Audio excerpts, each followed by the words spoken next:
Bonjour YouTube, nous voilà pour un nouveau débrief, jour de match, donc jour de débrief.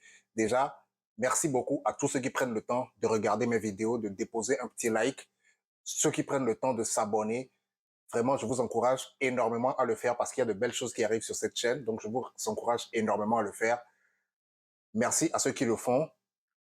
Continuez de me soutenir, continuez de soutenir la chaîne, ça fait très plaisir, vous êtes énormes. Donc aujourd'hui, derby mancunien, on jouait à Old Trafford le derby contre Manchester City.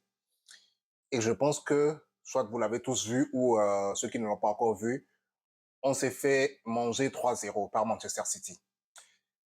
Pour commencer le débrief de ce match, déjà, on va rendre un vibrant hommage à Bobby Charlton, qui est une légende de Manchester United, qui est décédé cette semaine.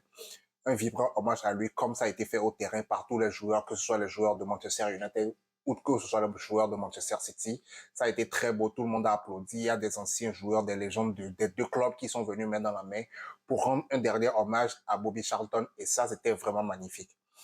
Donc nous aussi également sur cette chaîne, on va rendre hommage à Bobby Charlton, grand joueur qu'il a été, grand homme de Manchester United qu'il a été. Il a permis à beaucoup de joueurs de signer au club. Donc vraiment, qu'il repose en paix, que son âme repose en paix. Il est décédé cette semaine auprès de sa famille. Que son âme repose en paix encore une fois. Grand joueur et grand homme de football, grand homme en général. Revenons au match maintenant. Manchester City a gagné ce derby contre Manchester United 3-0. Et pour faire le débrief de ce match, on va y aller pas à pas. Déjà, le jeu de Manchester City. Comme d'habitude, on le connaît, c'est un jeu de possession. City a un jeu, vraiment City a un jeu, a le même jeu, mais vraiment un jeu très difficile à contrer, un jeu difficile à déjouer, mais vraiment c'est le même jeu qu'on voit semaine après semaine, mais il y a très peu d'adversaires qui arrivent à contrer cette équipe et ça a été encore le cas aujourd'hui à Old Trafford face à Manchester United. City a déroulé, City a très bien joué, City a joué les contre-attaques à fond, City a maîtrisé le jeu, City a eu la possession du jeu, City a fait ce qu'il fallait. City a très bien fait ce qu'il fallait et à la fin du match, ils ont gagné 3-0. 3-0 contre une équipe de United qui au début, ben, comme d'habitude, au début du match, il y a du rythme, il y a de la volonté et tout, mais après les 20 premières minutes, on dirait que tout s'écroule. On dirait que tous les joueurs s'écroulent, il n'y a plus rien qui fonctionne. Il n'y a absolument plus rien qui va dans cette équipe.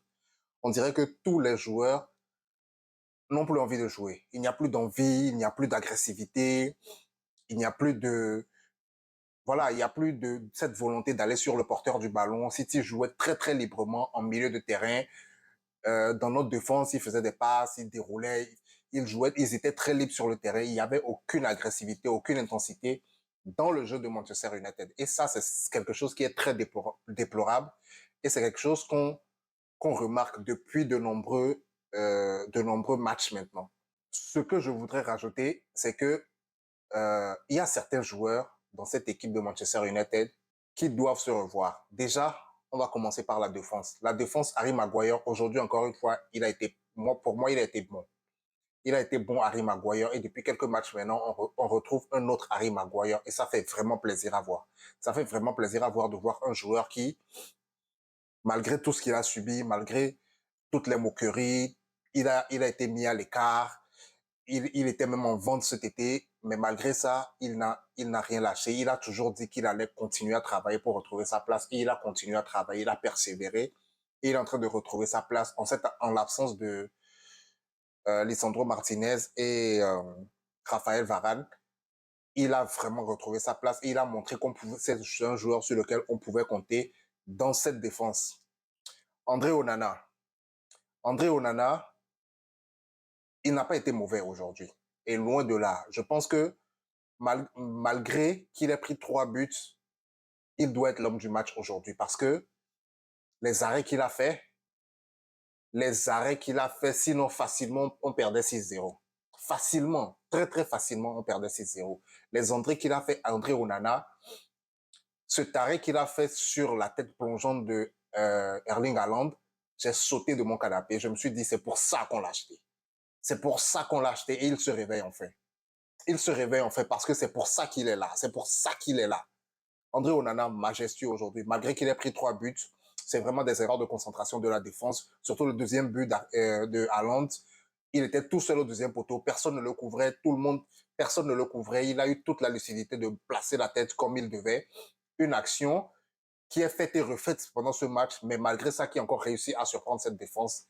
Ça manque de vigilance. Ça manque énormément de vigilance, surtout des ailiers Diogo Dalot et puis Lindelof. Ça manque énormément de vigilance. Ils ne sont pas percutants. Ils récupèrent à peine les ballons. Ils sont dépassés n'importe comment. Ça manque énormément de vigilance. Johnny Evans également, il a bien tenu ses arrières.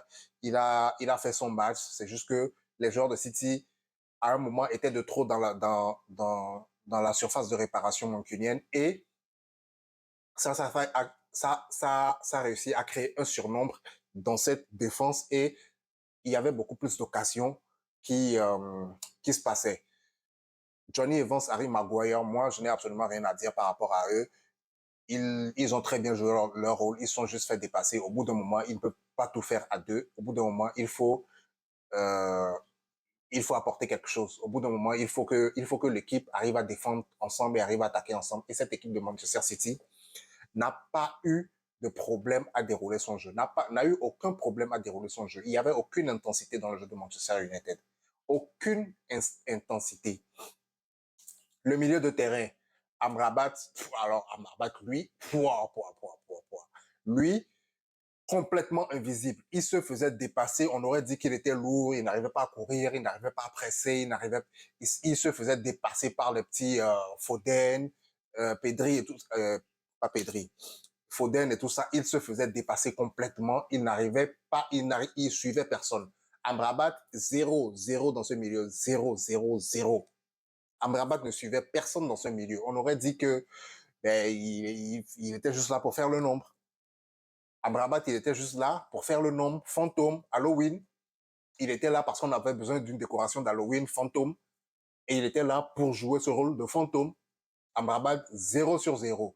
Christian Eriksen, bon, il n'y a pas eu beaucoup de récupération, mais chaque fois qu'il y a une récupération et que le ballon passait par Christian Eriksen, on savait que McTominay allait être rejoint devant et ça allait créer quelque chose, en tout cas, dans la contre-attaque. Donc, Christian Eriksen, il a très bien joué son rôle. McTominay également, très bien. Il a eu une grosse frappe. Il a pesé. On sentait qu'il a pesé vraiment pour les rares fois que United a eu le ballon et United pouvait dérouler son jeu. United pouvait placer des contre-attaques. McTominay a pesé énormément dans cette attaque. Et c'est un joueur aussi qui, malgré, tout comme Harry Maguire, malgré qu'il a été vilipendé, moqué, mis sur le banc, mis en vente et tout ça, il n'a jamais voulu partir. C'est un enfant de Manchester United. Il n'a jamais voulu partir. Il a toujours voulu lutter pour retrouver sa place et tout ça sans un mot de travers dans la presse, sans un mot de travers sur les réseaux sociaux. Il a juste été très, très professionnel et aujourd'hui, ça paye.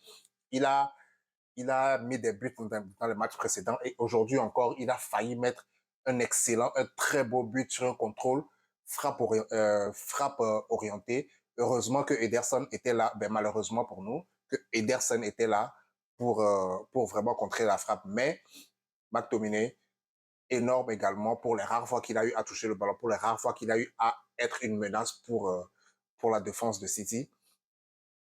Énorme joueur, énorme performance aujourd'hui. L'attaque, Marcus Rashford, Højlund et Bruno Fernandes. Cette attaque, ils n'ont pas beaucoup été servis aujourd'hui. Et à raison, parce que City avait une domination plus qu'énorme sur ce jeu. Je ne sais pas c'était de combien la possession City United, mais City a gardé le ballon jusqu'à la fin du match. Je pense que City a eu des 5 minutes de possession sans que United ne touche la balle, des 3 minutes de possession sans que United ne touche la balle. Vraiment, c'était très compliqué de trouver les attaquants. C'était très, très compliqué d'avoir le ballon déjà. Il faut bien avoir le ballon avant de trouver les attaquants. Donc, c'était très, très compliqué d'avoir le ballon. Très, très compliqué d'avoir les attaquants. Très compliqué de créer du jeu. Et les rares fois où Rashford ou Højlund, ils ont eu le ballon, ils ont eu de très belles contre-attaques. Les rares fois où ils ont pu avoir le ballon, ils ont eu de très, très belles contre-attaques. notamment Højlund qui a failli mettre un but aussi s'il n'a pas été poussé, s'il n'avait pas été bousculé par la défense de City, a failli mettre un but aussi les rares fois qu'ils ont eu le ballon, c'est ça.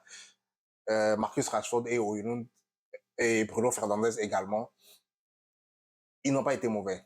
Ils n'ont pas été mauvais. Quand je vais sur le côté, je vais commencer par le plus criard, Diogo Dalot. Sa qualité de centre, elle est dégueulasse. Elle est dégueulasse, la qualité de centre de Dalot. Mais qu'est-ce que c'est que ce joueur? Il est très bon techniquement, défensivement, il se défend, offensivement, il est bon, mais pour centrer, c'est une horreur. Il fait des centres, on le retrouve dans les tribunes. Il fait des centres, ça sort d'Old Trafford. Mais qu'est-ce que c'est que ce joueur? Il n'arrive pas, il n'arrive pas à centrer. Il est nul en centre. Et plusieurs fois, on aurait pu avoir des centres qui vont tomber sur la tête de Højlund ou dans les pieds sur la tête de Rashford. Mais ça va dans les tribunes. Ça va dans les tribunes. Il dégueulasse comme centreur. Et c'est quelque chose qui nous a énormément manqué aujourd'hui parce que la qualité dans la surface, elle est là. Elle est indéniable. Elle est là. La qualité en contre-attaque, elle est là. Mais il manque les joueurs pour alimenter ces phases de jeu. Et c'est vraiment quelque chose qui a manqué aujourd'hui. C'est quelque chose qui a beaucoup manqué dans l'effectif aujourd'hui. Højlund, il a fait de son mieux. Il a pesé dans cette défense pour les rares fois, encore une fois, que cette défense pouvait apporter l'attaque de United pouvait apporter le danger dans la défense de City. Højlund, il a apporté ce danger, il a pesé dans cette défense et on le sentait. Avec Marcus Rashford, les accélérations et tout ça, c'était clean, c'était net, il n'y avait pas à faire. Il y a eu quelques ratés, ça manquait un peu de technique, mais c'est normal parce qu'ils n'ont pas beaucoup touché le ballon. Et quand dans un match, tu ne touches pas autant le ballon, c'est très compliqué d'être juste dans le dernier geste ou d'être juste dans les gestes techniques. Quand tu ne touches pas beaucoup de ballon, c'est très, très compliqué, c'est très dur. Je pense qu'ils ont fait l'essentiel, mais ils n'ont pas fait l'essentiel, mais en tout cas, du côté de l'attaque, ils ont fait ce qu'ils pouvaient, mais ça n'a pas suffi. Ils ont beaucoup plus défendu qu'attaqué. Je parle du trio d'attaque. Ils ont beaucoup plus défendu qu'attaqué. Et ça, c'est à l'image de tout le match. Tout le match, c'était que du 1 camp. C'est-à-dire que les 10 joueurs de City étaient dans la surface de United très rare fois. Je pense que en combiné sur les 90 minutes, il y a eu 15 minutes que en tout cas les joueurs de United étaient dans le camp de City. En combiné, on va dire 20-25 minutes. Sur les 90 minutes, il n'y a pas eu beaucoup d'occasions, il n'y a pas eu beaucoup de, tout était verrouillé. Les joueurs de City ont gardé le ballon dans leurs pieds. Mais ça, c'est parce que United a manqué d'intensité. C'est parce que United a manqué d'agressivité dans ce match. Et ça, c'est quelque chose dont on a besoin. C'est quelque chose dont on a besoin. Ce match, c'était vraiment Halloween avant l'heure. Ce match, c'était les masques, les déguisements d'Halloween pour faire peur à United. Mais ce n'est pas le United qu'on veut voir. United, les derniers matchs, ils n'ont pas été aussi performants que ça. Mais ils ont quand même réussi à gagner. Ils réussissent quand même à mettre des buts. Mais aujourd'hui, rien du tout. Parce qu'il n'y avait rien à faire pour récupérer le ballon. Ils ne faisaient aucun effort pour récupérer le ballon. Et ça, c'est très, très déplorable. C'est très déplorable. Et j'espère que dans les prochains jours, les prochains matchs, la semaine prochaine, on joue Copenhague encore. Est-ce que c'est la semaine prochaine ou c'est l'autre semaine? Je ne sais plus. En tout cas, le prochain, bientôt, on va jouer Copenhague en Champions League encore. Copenhague qu'on a gagné 1-0 la semaine dernière, qui a été un match, palpitant également, un match qui a failli tourner, mais dernière minute, Onana qui a... Merci Seigneur, merci Dieu. Donc, on rejoue Copenhague très bientôt et j'espère que ça sera un peu mieux que l'image du match précédent ou bien mieux que le match d'aujourd'hui. En tout cas, j'espère que United va sortir de belles choses. Actuellement, on n'est que dans l'espérance parce que on a les joueurs qu'il faut. Je ne sais pas ce qui manque. Je ne sais pas ce qui manque dans cette équipe. On a tout ce qu'il faut. Là, on a les joueurs qu'il faut. On a le coach. Tout est là. Mais il n'y a pas d'envie. C'est l'envie qui manque. Il n'y a pas d'envie. Il n'y a pas d'agressivité. Il n'y a pas de niaque. dans cette équipe. Et ça, il nous manque ça. Il nous manque des joueurs qui y vont et qui y vont sans avoir peur. J'espère que les prochains matchs, ça sera beaucoup plus vivant, beaucoup plus percutant et ça. Mais quoi qu'il en soit, on va débriefer ça sur cette chaîne, donc restez câblés. Encore une fois, n'oubliez pas de vous abonner, d'activer la cloche de notification. Ça fait très, très plaisir. Abonnez-vous, abonnez-vous, abonnez-vous. Ça coûte zéro, mais ça aide la chaîne. Merci beaucoup. À la prochaine.